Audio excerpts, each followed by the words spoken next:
और आपको बड़ी दिलचस्प बात भी ये सुनाऊंगा शाह जी। मैं एक चैनल पे प्रोग्राम करता था, तो वहाँ एक मुफ्ती भी होता था। उसने मुझे सिफारिश कराई कि आप ये ना कहा करें कि अल्लाह ताला के अलावा कोई वहदहू ला शरीक नहीं। तो जो साहब मुझे सिफारिश करने आए वो बड़े रिटायर्ड अफसर थे। मैंने कहा ईमान जाता रहेगा, ये जो बात आप कह रहे हैं, काफिर हो जाता है बंदा, अल्लाह ही वहदहू ला शरीक। तो वो गलत, उसने मौलवी ने कह दिया किसी और ज़ात को कि वहदहू ला शरीक थे, उस पर डटा हुआ है। ये बेड़ा गर्क हमारे मुल्लाओं का हो गया कि कोई बात गलत कह दी है, भाई तुम सरेंडर कर, विड्रॉ कर जाओ, कौजी गलती हो गई, कोई सबकत लसानी से निकल गई। अगर सईदा फातिमा की शान में गुस्ताखी डटे हुए हैं कि नहीं जी, ये अनफॉर्चुनेट। जी नासिर आप लेट आए लेकिन चलें, देर आया दुरुस्त आया। जी सैयद अब्दुल कादिर जिलानी, बिस्मिल्लाह है तो नक्शबंदी ना? जी अल्हम्दुलिल्लाह, बिस्मिल्लाहिर्रहमानिर्रहीम, अल्हम्दुलिल्लाह वस्सलातु वस्सलामु अला रसूलिल्लाह व अला आलिहि व सहबिहि व मन तबिअहु व मवाला। गैर साहब क़िबला, ये नुक्ता आपने कई बार बयान किया, बयान होता रहता है। तमाम इस सलासिल हुज़ूर गौस पाक से फैज़ पाते हैं। हुज़ूर सैयदना शाह नक्शबंद ने भी पाया, नक्शबंदी होने के बावजूद कादरी भी हैं। अल्हम्दुलिल्लाह, कायनात में अल्लाह ताला की शानें हर जगह जा बजा बिखरी हुई हैं।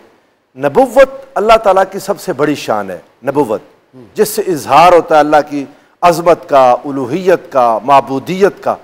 और तमाम नबी 1,24,000 अम्बिया अल्लाह की शान है, मगर सबसे आला शान आक़ाए दो जहां सल्लल्लाहु अलैहि वसल्लम, जिससे रब्बे ज़ुल जलाल को हुज़ूर अलैहिस्सलातु वस्सलाम को फरमाया मन रआनी फ़क़द रअल हक़। वो मकाम अता कर दिया सारे नबियों में कि हर नबी ने अल्लाह का इजहार किया, मगर जब रसूलुल्लाह सल्लल्लाहु अलैहि वसल्लम आ गए तो बाकी सारों की नबुव्वत के चांद मांद पड़ गए मकाम मुस्तफ़ा सल्लल्लाहु अलैहि वसल्लम के सामने। ऐसे गाजी साहब दर्जा बदर्जा चलते आए। अहले बैत अतहार में हुज़ूर अलैहिस्सलातु वस्सलाम की शान, बाकी नबी शान खुदाबंदी का इजहार होता है, विलायत शान नबुव्वत मोहम्मदी का इजहार है। हर नबी को वली अता हुए और वो वली उसकी नबुव्वत की शान थे। जितना मर्तबा, जितना रुतबा, जितनी उलूव नबुव्वत होती थी, उसी मर्तबे से उसकी उम्मत में विलायत होती रही। आक़ाए दो जहां वो जो थी बरकत, वो सैयदना अली मुर्तज़ा से विलायत मिलती सारी उम्मतों को। यानी ये कमाल बात की तरफ आपने इशारा किया। उन्होंने काजी काज़मी सैयद जो बैठा हुआ है, सुभान अल्लाह, काजी सनाउल्लाह पानीपती रहमतुल्लाह ताला अलैह ने इस पर कई दलाइल से लिखा कि बाकी सारे नबियों को रूह मुहम्मदी से फैज़ मिलता था, पिछली उम्मतों के औलिया रूह मुर्तज़वी से फैज़ लेते थे। इमाम और अब इस उम्मत के सारे औलिया को फैज़ जो है सैयदना अब्दुल कादिर जिलानी से मिला। सुभान अल्लाह। और लेकिन यार मुझे दो वाक़यात आपको बताने हैं शाह जी, आप भी गौर करें। एक बहुत बड़े पीर साहब, अब तो वो अल्लाह के पास पहुंच गए, उनका मामला वहाँ है, वो जाने गौस पाक जाने।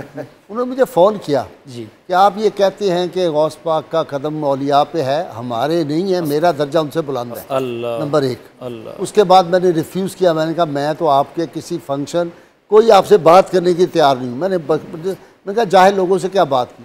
दूसरा, एक और पीर साहब जो थे, उनके साहबजादों ने, मेरी बेटी है कि ना बड़ी नेक जिस इसनात खान की, जिन्हें सिफारिश की कि इसको पढ़वाए साद रसूल, उसका मुझे फ़ोन आया, मियाँ जी वो एक फ़लाने पीर साहब हैं, हमारा उनसे बड़ा ताल्लुक़ रहा, उनके बेटे हैं, वो कहते हैं हमारे बाप का दर्जा जो फौत हो गया है तो गौसल हमसे ज़्यादा था, तो गाई साहब को कहें ये इमामुल औलिया ना कहा करे गौस पाक को। मैंने कहा उन जाहिलों को अपने पास ही इल्म रखें।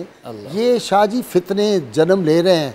मैं जिस बात से बहुत खौफज़दा हूँ आजकल, मेरी कैफियत है ज़हनी और फ़िक्री, वो ये है कि रसूलुल्लाह सल्लल्लाहु अलैहि वसल्लम की सारा जो था ना विलियम म्योर का प्लान, जो लाल साहब अरेबिया का प्लान था, वो ये था रसूलुल्लाह से मोहब्बत इस उम्मत की कम हो जाए।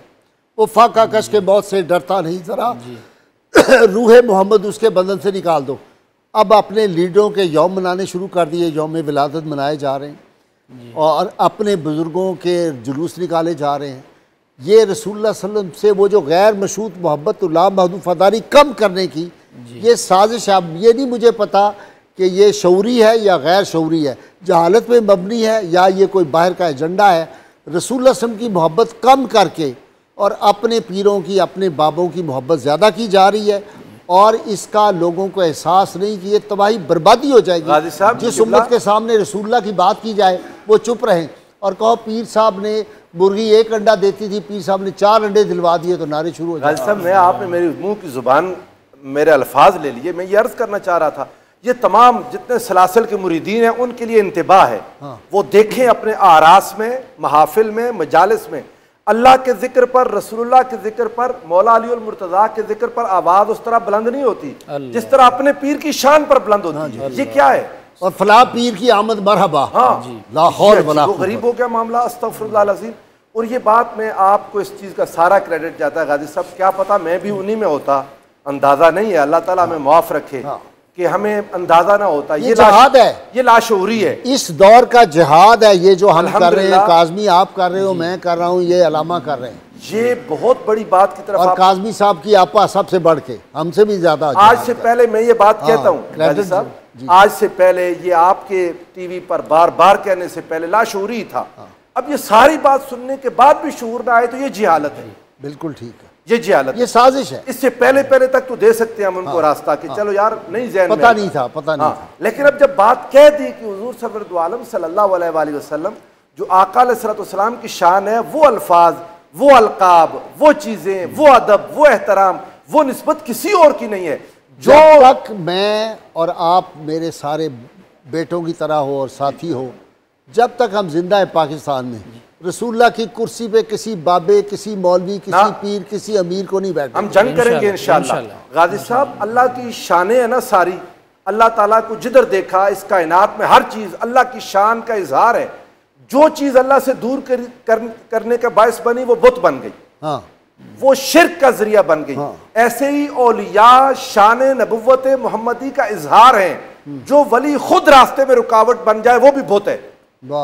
हर नबी का काम है अपने मुरीदीन को, अपने मुत्तबईन को, अपने मुतवस्सिलीन को बारगाह मुस्तफ़ा में पहुंचाए। ठीक। अच्छा शाह साहब, एक देखे ना कि आप जा रहे थे, शाम को अंधेरा था, आपने बड़ा कीमती जुब्बा पहना हुआ था।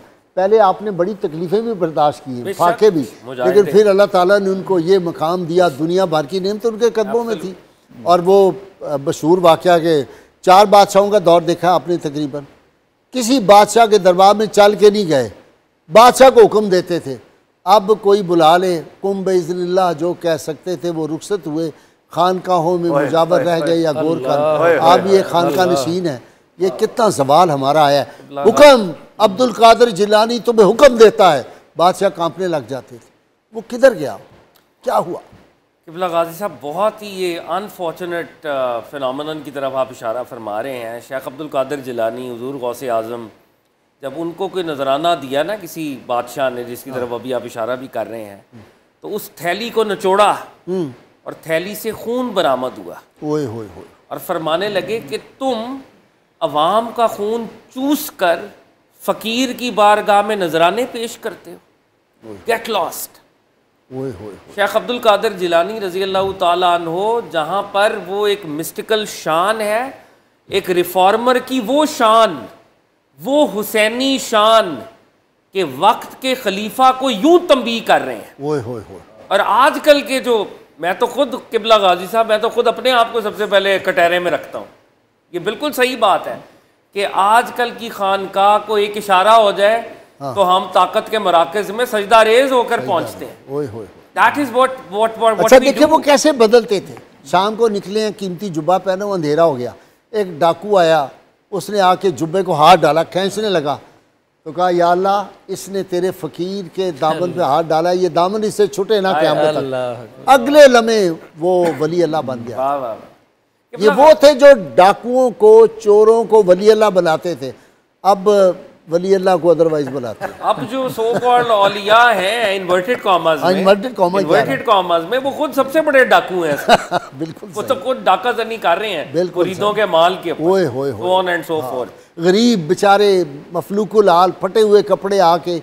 और मैंने देखा कि एक पीर साहब ने ऐलान किया हुआ है, जो आदमी हाथ मिलाए खाली हाथ ही आना, 50 से कम रुपए भी नहीं देने। अब 50, 100, 200, 500 तो किबला गाजी साहब बहुत, मेरा ख्याल है कबले मसीह की बातें हैं, अब तो बड़े बड़े नोट हैं जी। और बाकायदा ये, यानी जितने लोग हाथ में ला रहे हैं, और वो मुझे फ़ख्र से कह रहे थे कि अल्लाह का फजल है, देखो ना सारे मुरीद लाना लाई हैं, मैं सारे जुब्बे पाई जा रहे हैं। किबला गाजी साहब, यही बड़ी बदकिस्मती है कि औलिया अल्लाह, औलिया कामिलीन जिस फ्रेमवर्क के अंदर तबलीग कर रहे थे, आज तसव्वुफ उसके बिल्कुल बरक्स है। ये एक एक्सट्रीम है और आप इसकी तरफ भी इशारा कर रहे हैं। बहुत ज़रूरी है मगर दूसरी जानिब ये भी अजीब मामला है कि दुनिया अपने हीरोज़ को ग्लोरीफाई करती है। जो ट्रू हीरो है उसको तो ग्लोरीफाई करो, बिल्कुल सही, उसको तो प्रेज करो, उसको तो तारीफ करो, उसको तो डिफेंड करो। देखें सरकार दो आलम सल्लल्लाहु अलैहि वसल्लम, जैसे अभी प्रोफेसर साहब इशारा कर रहे हैं, आका के लिए कायनात बनी, वजह वजूद कायनात है वो अलैहिस्सलातु वस्सलाम, और उन्हीं की ये शान है कि जो रिवायत, जो ट्रेडिशन सरकार दो आलम ने कायम की, उसमें क़यामत तक बड़े लोग पैदा होंगे, वो सरकार दो आलम के एम्बेसडर्स होंगे। सुभान अल्लाह। ये इस्लाम की, सरकार दो आलम के पैगाम की, हकानियत की दलील है, दलील उज़्मा है कि हर जमाने में बड़े लोग पैदा होंगे। ऐसा नहीं है कि सरकार दो आलम अहले बैत और सहाबा के बाद मामला खत्म हो गया, नाउज़ बिल्लाह, नहीं।